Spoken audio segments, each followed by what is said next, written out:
It's a pleasure talking to you. जब आपने ये वीडियो देखा और सभी ने देखा, what was the first thing you thought, sir? सिवाय इसके के इस बर्बरता और बहीमाना, वहशी, पाशविक रवैये पर, तरीकों पर इंसान खून के आंसू बहाए, इसके अलावा कोई दूसरी रिएक्शन नहीं हो सकती। तो मुझे ये बताइए कि इनको एंटी टेरर लॉ में ये दो व्यक्ति हैं, गोज मोहम्मद और रियाज अख्तरी, लेकिन जो मुझे बहुत ही चिलिंग लगा कि जब इन्होंने ये वीडियो रिलीज किया उसमें ये हंस रहे हैं। आपने भी देखा होगा, ये हंस रहे हैं, ये अपनी छुरियां दिखाकर प्रधानमंत्री को भी एक चुनौती की किस्म की दे रहे हैं। मुझे तो ये मतलब लगा कि इनको डर नहीं लगता। और जो कन्हैया लाल के बेटे हैं उन्होंने भी, हमारे सहयोगी जो उदयपुर में, उनसे यही कहा कि भाई इनको डर क्यों नहीं लगता। तो आपने कैसे देखा वो हंसते हुए इन मर्डरर्स को? आपको ताज्जुब असल में इसलिए है कि आप ग्राउंड रियलिटीज का नोटिस लेने के लिए तैयार नहीं। क्यों मुझे नहीं? कोई है, मुझे हैरत नहीं है। मैं तो 14 साल पहले ये आर्टिकल लिख रहा हूं और मैं कह रहा हूं कि आप इस किस्म के जहन पैदा कर रहे हैं। आप अकेले जमीयतुल उलमा के इस रेजोल्यूशन को पढ़ लें, जहां हर किसी को यह बताया जाएगा कि सिर्फ तुम्हारा रिलीजन जो है वो सच्चा है, बाकी सब झूठे हैं, और तुम्हारे ऊपर ये जिम्मेदारी डाली गई है कि जो सच्चा रिलीजन है उसको फैलाना तुम्हारी जिम्मेदारी, और उसके बदले में तुम्हें ये मिलेगा। तो ये ऐसे निडर कानून को हाथ में लेने वाले, हत्याएं करने वाले पैदा होंगे ही, फिर उन्हें डर किस बात का है? इसी को उन्हें बताया जा रहा है कि अगर तुम ये काम करोगे तो मरने के बाद तुम्हें ये मैं वो सब में डिटेल में नहीं जाऊंगा, ये मिलेगा। तो फिर हैरत कहां से रह जाएगी? हमें अगर आज किसी चीज पर गौर करना चाहिए तो उस बुनियादी तौर पे वो जो असल बीमारी है जिससे ये जहन पैदा होते हैं जी, कहां से पैदा होती है? कहां से पैदा होती है? हाँ, मैंने इस पर पहले लिखा है और छपा है खूब, और देवबंद वालों को खत लिखा। इंसानों के लिखे हुए कानूनों को कहा जाता है कि खुदा का कानून। अब उसमें मैं आपको मिसाल के तौर पे मैं उस किताब से कोट करना चाहता हूं जो देवबंद में और दूसरे मदरसों में पढ़ाई जाती है, और ये देवबंद की छपी हुई किताब है जी। इसमें वो कहते हैं कि मुस्लिम लॉ में जिहाद को जो परिभाषित किया है उन्होंने, वो किया है कि दीन हक की तरफ बुलाने, यानी ये कहा जाए किसी गैर मुस्लिम से कि तुम इस्लाम को कबूल कर लो, और जो उसे कबूल ना करे उससे जंग करने को कहते हैं। और ये कहीं नहीं लिखा हुआ कि सजा देने का हक किसे होगा। लिहाजा एक आम आदमी वो ये समझता है कि मुझे भी ये हक हासिल है कि अगर किसी के खिलाफ फतवा दे दिया गया तो मैं उसकी गर्दन काट दूं। सवाल ये होना चाहिए ये कानून है या में लिखा हुआ है या नहीं। मैं आपसे कुछ पूछना चाहती हूँ, इस पे काफी चर्चा चल रही है कि इस्लाम में ये कहा भी जाता है या नहीं। कुछ स्कॉलर्स कहते हैं ये झूठ है। आपने देखा होगा बहुत से मुस्लिम ग्रुप्स का बयान आया है that what has happened in Udaipur is anti Islam, is अनइस्लामिक।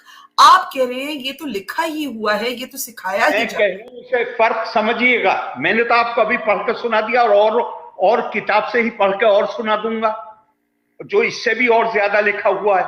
मैंने कहीं ये नहीं कहा कि कुरान ये किताब, इंसानों के लिखे हुए कानून जिन्हें ये लोग, हमारी जो क्लर्जी है वो उसे खुदा का कानून बताती है, उसकी मैं बात कर रहा हूं, उसमें ये लिखा हुआ है।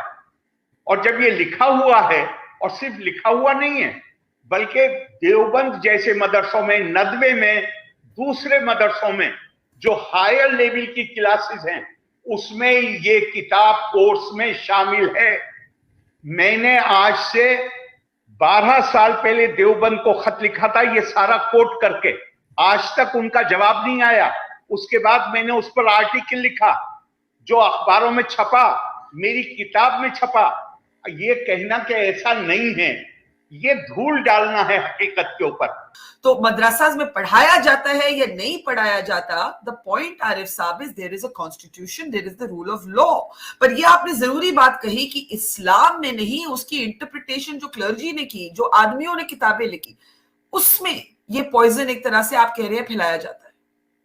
देखिए, जब जो बात आप कह रही हैं संविधान, मेरा एक इससे बड़ा सवाल है, और बड़ा सवाल ये है कि हमारे संविधान में, जिस संविधान की आप बात कर रही हैं, 14 साल तक की उम्र के बच्चे को ब्रॉड बेस्ड एजुकेशन देना, ये उसका अधिकार है। ये मदरसों में 5-6 साल की उम्र के बच्चों को एडमिशन सरकारें कैसे अलाउ करती हैं? आप स्पेशलाइज्ड एजुकेशन, क्या आप मेडिकल पढ़ाएंगे बच्चे को, 6-7 साल की उम्र के बच्चे को? इंजीनियरिंग पढ़ाएंगे? No specialised education can be given to child before he attains the age of 14।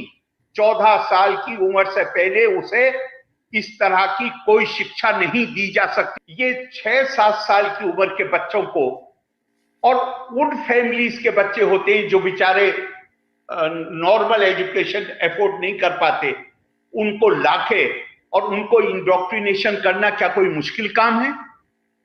Arif साहब, जो आप मदरसों के बारे में कहते हैं, और मैं उससे सहमत हूं कि इंडोक्ट्रिनेशन, इंसान के लिखे हुए कानून, इंसान की लिखी हुई किताबें, लेकिन बहुत से लोगों का यह भी कहना है कि एक जो लार्जर एनवायरनमेंट है, मुस्लिम्स की marginalisation, political marginalisation, not finding themselves represented in the ruling party, not as in parliament, not in the legislative assemblies, bulldozers जो निकाले जाते हैं as an enforcement of law and order. Nupur Sharma ने जो profit के बारे में बोला, एक जो ज्यादा बड़ा माहौल है, वो भी हमें देखना चाहिए। उस पर आप क्या कहेंगे? उस पर मैं कहूंगा कि 46 में क्या था, 42 से लेकर 47 तक क्या था जब देश के विभाजन की मांग की गई जी, तब यही माहौल था क्या जिसका आप जिक्र कर रही हैं? कितने % रिजर्वेशन था? आबादी से ज्यादा रिजर्वेशन था। आप ये तो तब कह सकते हैं जब ये घटनाएं पहली बार हो रही हों। पाकिस्तान में क्या समस्या है कि जिसको डील करने के लिए, जिसकी वजह से ये कानून, जहां पे कोई साल मुश्किल से गुजरता हो जिसमें 10-20 लोगों को, मासूम लोगों को इस कानून के तहत सजा न दी जाती हो, वहां भी यही प्रॉब्लम है अंडर रिप्रेजेंटेशन की। जी, लेकिन अंडर रिप्रेजेंटेशन यमन में जो कुछ हो रहा है यही प्रॉब्लम है, सीरिया में जो कुछ हो रहा है यही प्रॉब्लम है। ये बहुत आसान काम है। वो लोग जो जिनको तारीखी शऊर नहीं है, जिनको इतिहास का बोध नहीं है, अरे हमारा देश तो बंटवारा हुआ है, और इस समस्या के समाधान के लिए ही राष्ट्रीय नेतृत्व ने बंटवारे को स्वीकार किया था, और वो समस्या जूं की तूं बनी हुई है, ये कभी खत्म नहीं होगी। हम इसी में उलझे रहेंगे। और जरा ध्यान करिए, आप, मैं पूछता हूं क्या रिएक्शन थी लोगों की 1986 में पार्लियामेंट के बाहर इंडिया गेट पे खड़े होकर मुस्लिम, ये जो पर्सनल लॉ बोर्ड और दूसरे लीडर थे, ये कह रहे थे कि जो शाबानो मामले में हमारी मुखालफत करें पार्लियामेंट में, उनकी टांगें तोड़ दो। तब क्या माहौल था? No, we applaud you. I applaud you for the stand you took on Shabano. वो applaud भी, लेकिन आप वो बातें जिनसे असल इश्यूज की तरफ से ध्यान हटाने की कोशिश की जाती है, आप उन बातों को पब्लिसाइज करती हैं। अंडर रिप्रेजेंटेशन है, फला। अभी रिप्रेजेंटेशन कोई मुझे दिलवाएगा? मैं अगर लोगों का दिल जीत सकता हूं तो लोग मुझे इलेक्ट करेंगे।